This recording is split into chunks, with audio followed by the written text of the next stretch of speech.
یار د عمرې اراده مې کړې ده خو فلایټونه بند دي، پته نه چې عمرې به اوس څونه وخت دی ورته. نو ما وایي چې یار د عمرې ته لاړ شم. فلایټونه هسې بند دي. دلته یو غریب کس دی، ګردې هم خرابې ده، روپۍ غله ورکړو نو 100 بلې وشي. یاره ښه غریب دی او فلایټونه هم بند دي. زه لاړ به شو وبې ګورو څوک دی. ته ما بوځه چې زه خو یې وینم. پاسې مې بوځم. ها زه چې اوس السلام علیکم. السلام علیکم. نشي وعلیکم السلام. څنګه ښه ته مې دې خیر څوک خیر څنګه راپاس را یا الله څنګه الله خیر دی. طبیعت مې درجه ښه دی. خیرونه دي.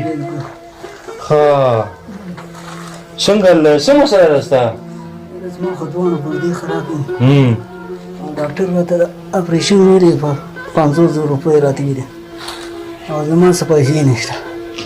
ښه اوف ښه 500,000 روپۍ ته یادې کړي دي او بیمار یې. یاره ما خو اراده کړې وه د عمرې، خو والله چې یار مونږ خو په سوچ نه چې په کلي کې یو داسې خلک هم شته. مونږ خو یقین وکړه چې بس په دې کې چې بس عمرې له لا نړو دا زمونږ خو دا خو ما ته په وداله مو وویل چې لکه کلي کې داسې خلک هم شته بیماران چې لکه 500,000 روپو د وجې هغوی په کټ کې پراته دي او د پیسو درک نه لګي او روژه هم را روانه ده. د خلک د نوم دپاره څه کوي. او زه خو یار ډېر خفه شوم او بس زما خو بس څه اراده چې مې کړې دي عمرې له، نو بس زه وایم چې بس دا واله او دا په دې به ستا انشاءالله علاج او دا 50,000 روپۍ دي په دې به ستا دا علاج وشي او دا واله او دا زما طرفه تا سره دغه شوه. بس په دغې ځاله خپل په دې خو به دې کار وشي که نه. یاره بس په زندګۍ کې داسې خوشحاله شي نو مو چې څونه سکون ماته میلاو شو چې ستاسو د زما پیسو ستاسو کار وشو. دا زما عمره او د ورسې یو قسم لو تسلي سکون ماته میلاو شو. صحیح ده مونږ درنه ځو او بس دواګانې کوه. بس الله دې د بچو په خوږو مړ کړه. امین. او الله دې ټول عمر خوشحاله را. امین. زما د دومره دغه وکړه غریب سړي تپوس دې وکړه. امین. او بس زموږ څه کېده او خدای دې ټول عمر خوشحاله را. امین. زه دغه دعاګانې کوم. امین. الله دې خوشحاله را. امین. امین. بس دواګانې کوه. السلام علیکم. الله پاک. یار ماشاءالله خوبانې ډېرې ښکلې را روانې دي. خیال دې شته موسم سپرلی شروع شو ډېره مزه کوي د هر سیار. راځه چې کینو یاره.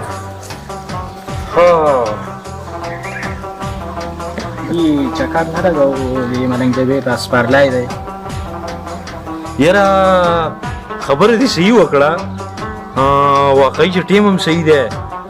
په واده یار ستا څه خیال دی؟ زه یم چې لاړ شو ته څه وی؟ روژه را روانه ده او ښې ورځې دي. دلته مستقیم نامه باندې یو کس دی ډېر زیات غریب دی او د وړو وس هم نه کېږي چې یو ټیم وکړي بل ټیم یې درک نه لګي. زه خو وایم چې دا پیسې هغه له ورکړو نو ډېره به ښه وي.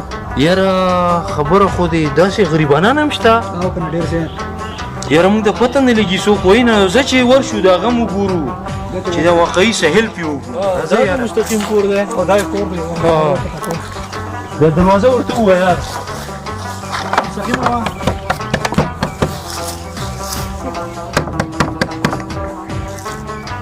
مستقیم ملک بار ته راوځه.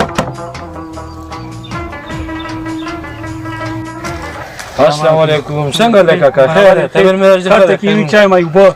نه نه بس الله دې عزت وکړه. بس موږ ستاسو ملاقات مقصد و. چای به وڅښئ او نه بس شربت مربا. خوشحاله شي بس تاسو ملاقات مقصد و. صحیح صحیح. کاکا خیر دی؟ هیڅ هم نشته، بېروزګاري ده او مزدوري نشته او ګراني ده ډېره بهتر څه. ډېره بهتر څه ګراني ده هیڅ هم پکې نه میلاوېږي. دا د ګراني نشته. هو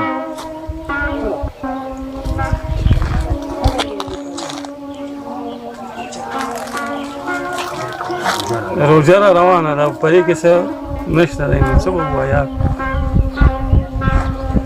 یاره کاکا بس مونږ خو والله چې چاته پته نه یورې خلک پروګرامونو له او څوک پته نه په نوم باندې عمرې او څوک په پروګرامونو له ګرځي خو چاته دا پته نشته چې صاحب په دې کلي کې داسې خلک شته چې د رزق درکې نه لګي او نه مزدوري نشته او نه څه حالات دي والله موږ ته پته نه دغه چاته پته نه لګي خو چې دا سړی لږ لاندې وګوري که نه خو بس ما خو ډېر مال زه پروګرام له به ځم او دا واغه خو دا زما عمرې دي حجونه دي او هر څه دي زما دا چې زه غریب سړي سره مدد وکړم بس دا مې مقرر کړی و چې په دې به زه پروګرام او دا واغه خو بس دا ته واله دا زما طرفه ستا سره دغه شوه